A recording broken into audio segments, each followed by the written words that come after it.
Hi, I'm Kathy Weaver, and this is Chapter 5, Networking on Steroids PQ, a guide to networking in a world post-quarantine.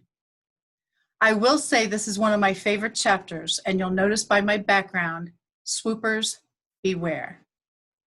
Always remember, whether you're networking online or in person, asking for referrals and connections to other people who may need your product or service is a great plan. What makes you stand out from the crowd, even the online crowd? When is the last time you asked for a one-on-one appointment?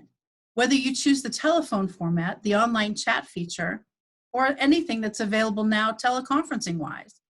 What would the response be if you chose to reach out to some of your coins, Center of Influence networkers, and ask them about the impact the 2020 quarantine has had on their businesses and their lives? All of us need to feel loved and appreciated, so remember the coins in your network too. As with face-to-face networking events, you do have the responsibility to show up. Just because many people choose to network virtually from the home office and perhaps are still choosing to remain virtual, the consistency of attendance does matter. People start to rely on seeing you each week, and people like to hear what's happening in your company.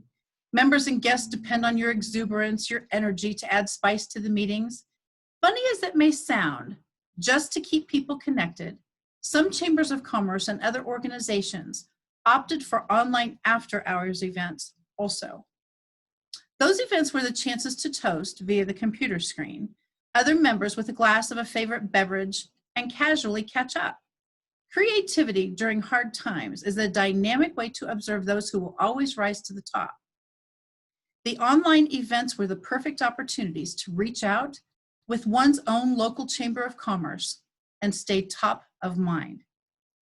If and when your chamber of commerce events are held at public venues again, social distancing may be strongly encouraged.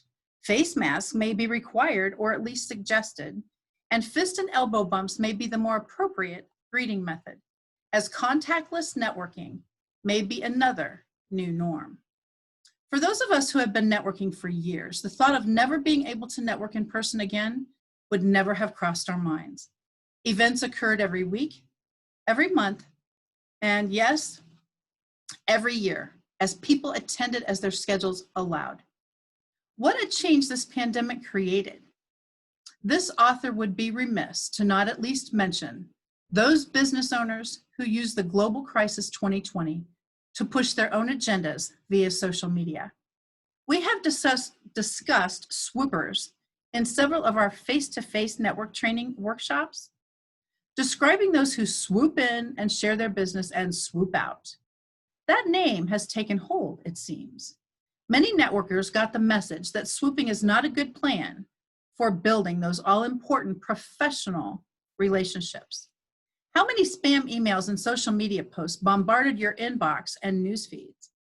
Buy my this and buy my that became the typical method for promoting one's products or services. Judging by the results of such attempts, it is noted that those techniques don't work in person and they do not work virtually either. Some people's desperation for maintaining a steady income stream forced them to spam their email lists and their friends list, but the efficacy was not there. Do not create a reputation as a swooper.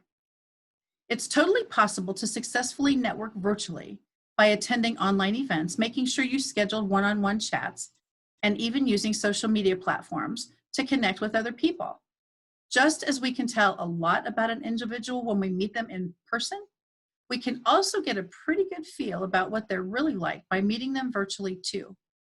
What does your online presence say about you?